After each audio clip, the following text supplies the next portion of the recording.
Jayanta hill রিসোর্টটা একদম বলতে গেলে ওই তো ডাউকির সাইডের বাড়িঘরগুলো দেখা যায়, এখান দিয়েই তো নেমে যাওয়া লাগবে।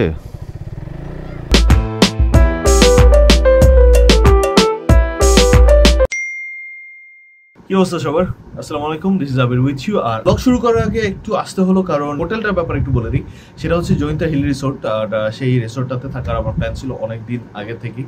প্ল্যান করছিলাম যে যাবো, রাইড করে যাবো, আলহামদুলিল্লাহ সেটা হয়েছে। জয়ন্তা হিল রিসোর্টটা একদম বলতে গেলে যে মেঘালয়ের যে পাহাড়গুলো আছে আর সিলেটের যে পাহাড়, এই দুইটার স্লোপি এরিয়ার মধ্যে। জয়ন্তা হিল রিসোর্টের ভালো জিনিস যেটা, 0 পয়েন্ট হচ্ছে জয়ন্তা হিল রিসোর্ট থেকে একদম কাছাকাছি। আর রুম রেন্টের কথা যদি বলা হয়, আমাদের নন এসি রুমের প্রাইস পড়েছিল 2500 টাকা করে, যেখানে আমরা 3 জন ছিলাম। একটা সিঙ্গেল বেড ছিল, একটা ডাবল বেড ছিল। আর সব থেকে ভালো যে জিনিসটা ছিল সেটা হচ্ছে ডাবল বেড যেটা ছিল সেটা একদম ডাউকির দিকের যে পাহাড়গুলো আছে সেদিকে ফেস করা। আর সেই বেডের মধ্যে ঘুমানোর পর আপনি যখন সকালবেলা ঘুম থেকে উঠবেন, তখন ঘুম থেকে ওঠার পরেই দুটা ঝর্ণা আপনি দেখতে পাবেন। এই ছিল মোটামুটি জয়ন্তা হিল রিসোর্টের ব্যাপারে। এবার চলুন 0 পয়েন্টের দিকে আগানো যাক। Here's our bike, here are we, and আমি with shorts and kids, খুব weird combo। ওরা আবার তো হেলমেট নিচ্ছে না, আমি হেলমেট নিয়ে যাবো। বিসমিল্লাহির রহমানির রহিম। ও একটা মজার জিনিস তো আপনাদেরকে দেখাই নাই, জাস্ট লুক এট দুটা ঝর্ণা পরপর। আর এরিয়া অলরেডি ঠান্ডা হওয়া শুরু হয়ে গেছে। আমি শর্টস পরে বেরিয়েছি, অ্যান্ড এই শর্টস পরে আমরা শাওয়ার টাওয়ার নিয়ে তারপরে আবার ব্যাক করব। কেমনে করে ব্যাক করব সেটা জানি না। আর একটু নাঙ্গা নাঙ্গা লাগতেছে নিজের কাছে, কারণ সি নো গার্ড নাথিং, শুধু হেলমেটটা নিছি হচ্ছে ব্লগের জন্য। এরিয়াটা খুব কাছে, নাহলে হয়তো হেলমেটও নিতাম না। তো বেসিকলি এখন আমরা যাচ্ছি জাফলংয়ের 0 পয়েন্টে। আর খুব সম্ভবত জাফলংয়ের পানি খুব ঠান্ডা থাকে। লাস্টবার আমরা যখন আসছিলাম এই জাফলং, এটা কি কিছু একটা পরে এক্সপ্লোর করা যাবে। লাস্টবার আমরা যখন জাফলংয়ে আসছিলাম, বাসায় যেতে যেতে আমাদের 3 জনের, দ্যাট মিনস তখনও জিলানি সাথে ছিল। ইনফ্যাক্ট ওই ব্লগও তো আছে, আপনারা চাইলে ওই ব্লগও দেখতে পারেন। আমি হয়তো বা কার্ড বাটনে দিয়ে দেওয়ার ট্রাই করবো।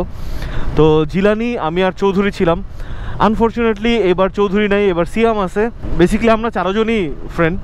তো চৌধুরী নাই কারণ ও এখন ইউকেতে পরীক্ষা দেওয়ার জন্য গেছে। সো পরীক্ষা দিয়ে আসলে হয়তো বা আবার কোনো একটা ট্যুর দেওয়া হবে। এই ট্রাক মামা, তুমি সরে যাও, তোমাকে দেখলে আমার ভয় লাগে না? এই জয়ন্তা হিল রিসোর্ট যেটা, এইখান থেকে 0 পয়েন্ট হলো 6 কিলোমিটার ম্যাপে যেটা দেখলো। ফর মাই ইনফরমেশন একটু বলে রাখি, সেটা হচ্ছে আমি সিলেটের থেকে তেল নিয়েছি হচ্ছে 340 টাকার, আর ঢাকার থেকে তেল নিয়ে আসছিলাম 1300 টাকার। আমি মাইলেজ একটু কমই পাচ্ছি, যেহেতু একটু শর্টলিং করা হচ্ছে আর নতুন বাইক। সামনে পড়বে হচ্ছে ডাউকি বর্ডার।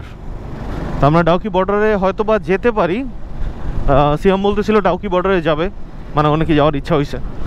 দেখি মানে ওখান থেকে ব্যাক করার পরে কতটুকু টাইম আমাদের হাতে থাকে আর কতটুকু কি আমরা করতে পারি, এটা একটা বড় জাতির বিবেকের কাছে প্রশ্ন। বড় বড় বোল্ডারের ট্রাক। আর এখানে মোস্ট প্রবাবলি কোন জায়গায় যেন শুনছিলাম যে এই ট্রাকে টোল দেওয়া লাগে না কি যেন লাগে, সেটা হচ্ছে দিয়ে মানে সেটা হচ্ছে পাথর দিয়ে টোল দেওয়া লাগে নাকি, মানে এই বোল্ডারের থেকে একটা বোল্ডারের টুকরা টোল হিসাবে দেয়। কই যেন শুনছিলাম, এটা কি এখানে নাকি অন্য কোথাও এক্সাক্ট খেয়াল নেই, কিন্তু এরকম কোনো একটা সিন আসে কোথাও। আজকে আমার এখন রাইড করতে করতে হঠাৎ করে গোয়ার একটা ফ্ল্যাশব্যাক আসলো। কারণ গোয়াতে এরকম সন্ধ্যার দিকে হিলি এরিয়াতে আমি রাইড করছি। So that was a fun ride. তখন মোটো ব্লগ করতাম না, বা এটা খুব একটা বেশি আগের কথা না, ইনফ্যাক্ট গত বছরও করছি। ওদেরকে আগে পাঠাই দিই, ওরা রাস্তা দেখতে দেখতে যাক, আমি আপনাদের সাথে কথা বলতে বলতে যাই। তো ওদেরকে সামনে দিয়ে লাভ হইল না, কারণ আলটিমেটলি আমাকেই লিড করে নিয়ে যাওয়া লাগতেছে। And yes, I guess this is the road. আর আমরা ওইখানেটায় কোথাও একটা দাঁড়াবো। ওই তো ডাউকির সাইডের বাড়িঘরগুলো দেখা যায়, এটাই তো না? হ্যাঁ, কিন্তু এখানকার এই অবস্থা কেন? ও শেট, এখানে এখন এই অবস্থা করছে নাকি? সংরক্ষিত এলাকা, হ্যাঁ এদিক দিয়ে তো নেমে যেতে হবে, এখান দিয়েই তো নেমে যাওয়া লাগবে 0 পয়েন্টে।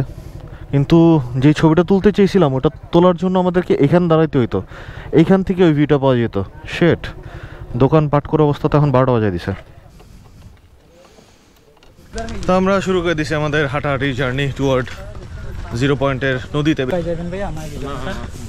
এই তো শুরু হয়ে গেছে ব্যবসাপাতি। যাবে নৌকায় মায়াবী ঝর্ণা? আমরা যাব না। যাব না।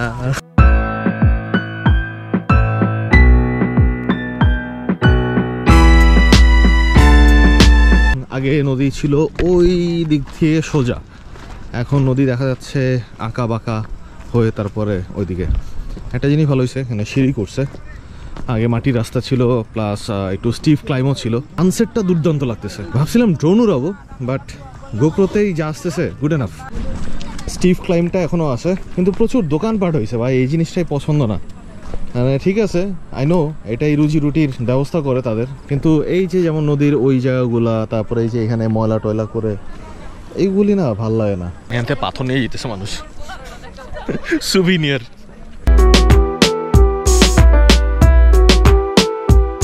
নৌকা নিয়ে অনেকে একবারে ঝর্ণা পর্যন্ত বলে, যে একদম ঝর্ণা পর্যন্ত অ্যাকচুয়ালি না। আপনারা যারা মায়াবী ঝর্ণায় যেতে চান, এখান থেকে বলে 1000, 1200, 1500, 1300 এইভাবে হইতেছে, মানে টাকা চায়। কিন্তু বেসিক সিনটা হচ্ছে আপনার এই, এখন আমরা যে জায়গাটায় যাচ্ছি, এই জায়গা থেকে জাস্ট আপনারা যদি নদীটা পার করেন, পার হেড মনে হয় 10 টাকা, ম্যাক্সিমাম 50 টাকা লাগবে। এরপর বাকিটুকু আপনাকে ওরাও নামাই দিবে ওখানে হাইটা যাওয়ার জন্য, আপনার এমনি তো হাইটা যাওয়া লাগবে। সো ইটস আ টিপ, যদি কেউ সস্তায় ট্যুর শেষ করতে চান করতে পারেন।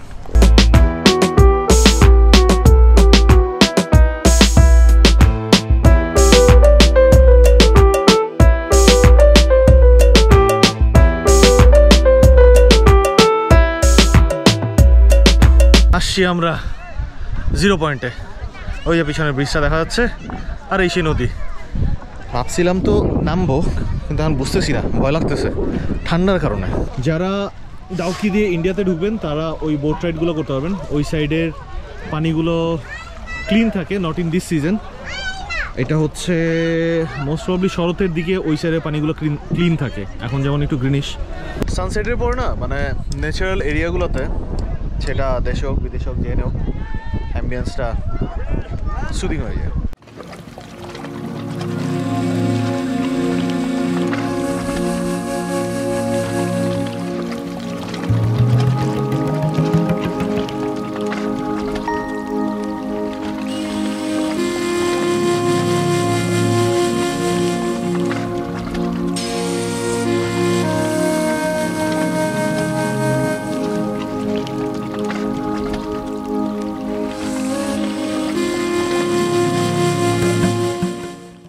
তো 0 পয়েন্ট থেকে ব্যাক করতেছি।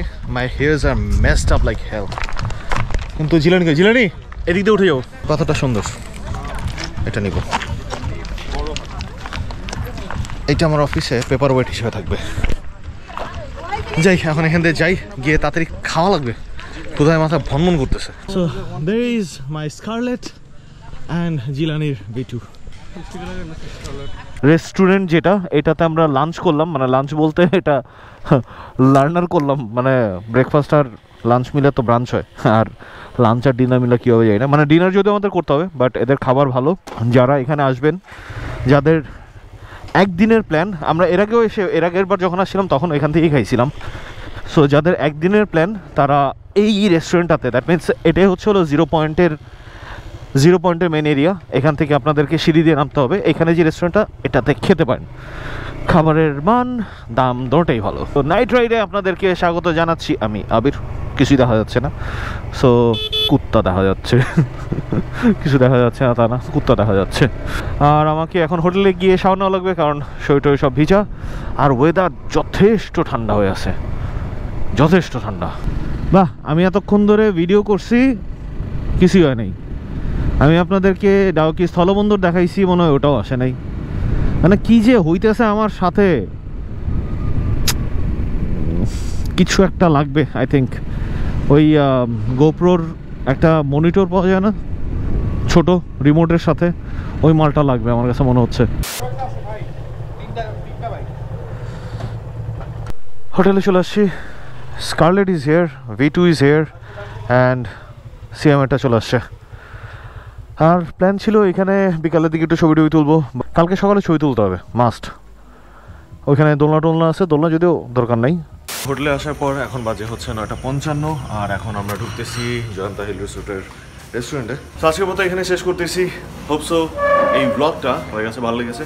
যদি ভালো লেগে থাকে তাহলে do subscribe, and Abir signing out for now. But don't forget love you guys 3000